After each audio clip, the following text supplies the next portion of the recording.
back to Studio Lou. It's Cindy. So today is Sunday and it's just kind of morning, and I wanted to share a little thrift haul from yesterday. The journal stuff that I got.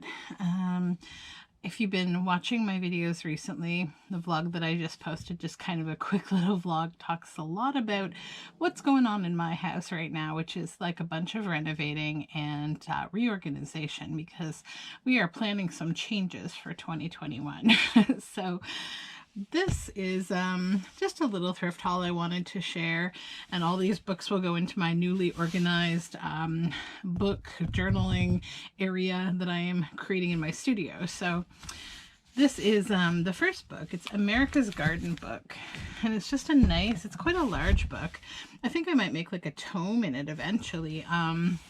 It's got a little tape here on the spine, so I'll need to remove that and completely reinforce the spine, but I just thought it was a pretty book cloth, and I actually like the image on the front quite a lot.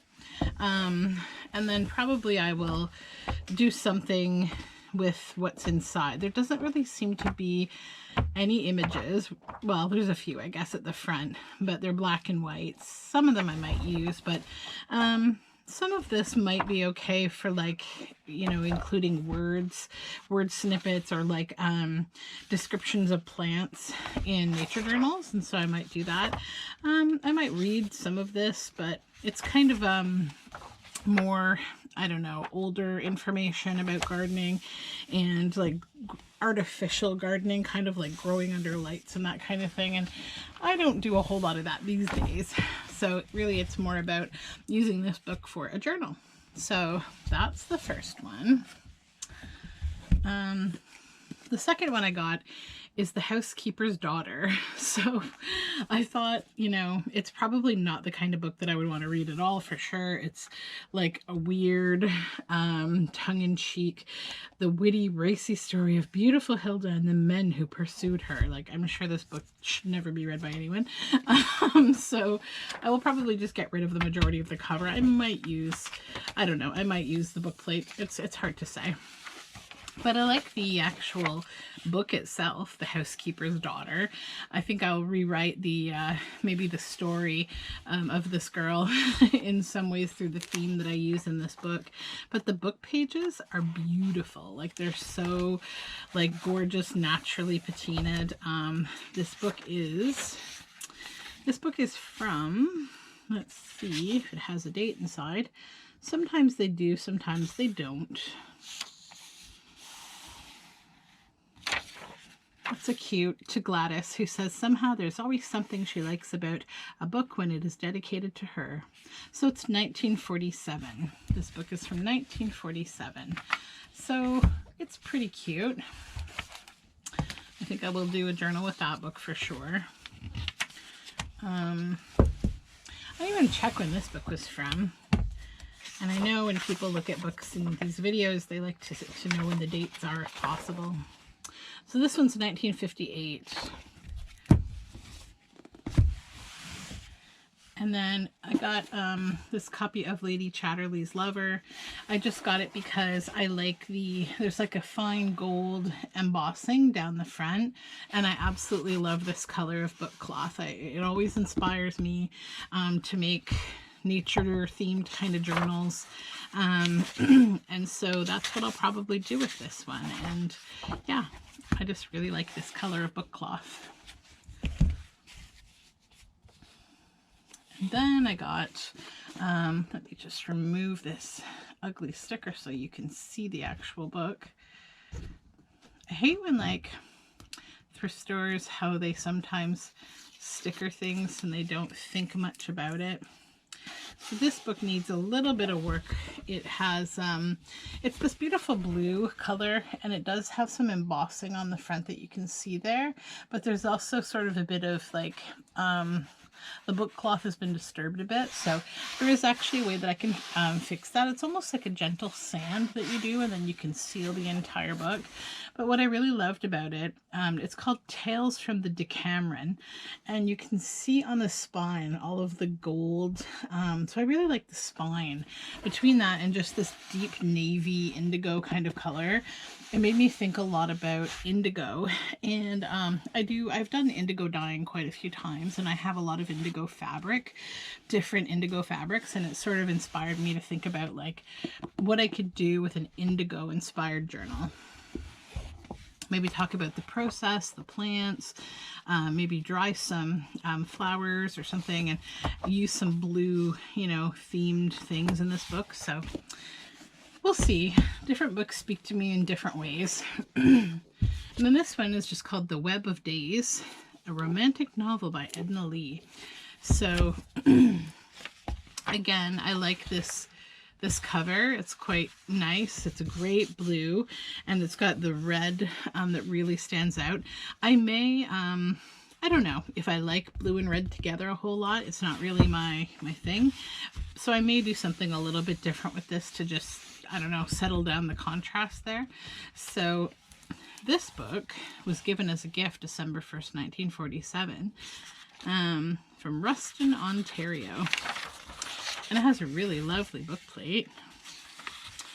And it's from 1947. So the year that it was published, it was given. So that's a nice book. And then for you 80s, 90s kids out there. So first of all, if any of my followers from my other channel, Specularia, are here, I know that you all love vintage toys and everything surrounding them. So please don't get upset with me, because I'm going to make a journal with this book and with the book pages inside of it, because I want to make a Wuzzles themed journal. I think that would be so fun and nostalgic for 80s kids. And I already have a copy of this, and I actually see them all the time. Like, they're not hard to come by at all. So I think that this will be a lot of fun. It's got beautiful color, fun images inside. So yeah, I have a lot of ideas. This kind of took me to another place in terms of how I think about like how I could combine my love for like children's nostalgia and 80s stuff. And like, yeah, I've got a million ideas now. And then this is the last thing that I got.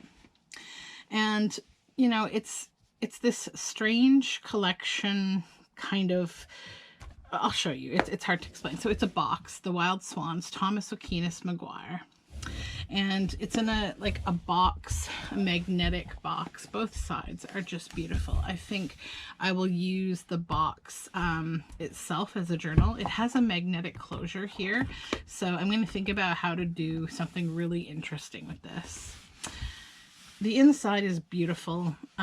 It comes with The Wild Swans, Hans Christian Andersen, the little storybook. So depending on what I do with this, I may just include as is the story of the Wild Swans, which is just this. It's in this little paper booklet. It's beautiful. But then this is sort of strange, and why I've decided that I don't want to like necessarily keep this. Like it's like kind of a collector box, but it's just not my thing.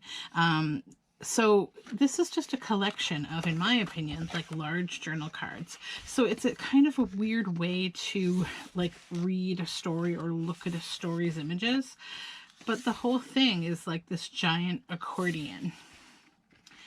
And it sort of tells the visual story of the Wild Swans. So I love the images that are used here, and I think I may be able to do a few journals with this, with using these images, as well as, other things. And so it just looks like so, I don't know, it's kind of dark, but it's really beautiful. I mean, I would expect it to be dark because it's Hans Christian Andersen. Maybe I'll shut my overhead light off a little here. And then that won't be glaring as much. It will change the light a bit. This is just daylight in my my large light in my library. But it just kind of shows you. I'll see. I'll try to do a zoom in editing here. But yeah, there's just really beautiful images, and there's a ton of them. If you can see how long I've been going through this. I love this with all these swans. Just amazing. But it's kind of a strange way to have a story. Like I think I know why it ended up at the thrift store, because I will stop now, but like it's really a lot of pages. So and to have an entire book like in an accordion like that that's just images. I mean, I guess you could hang it up like a banner if you wanted, or while you were reading the story, I guess you could flip through, but there's no prompts like as to when you would flip the pages or anything like those old you know, book and record kind of prompted reading experiences. So anyhow, that is my thrift haul for today. I'm quite happy with it. It's just a little thrift haul, which is exactly what I should be doing these days, as I am downsizing a lot of things. You know, you get rid of some things and you get new things. So I hope you have a wonderful day, and thank you for watching. Please subscribe. Check out the description box for more information on my social media, and thanks again.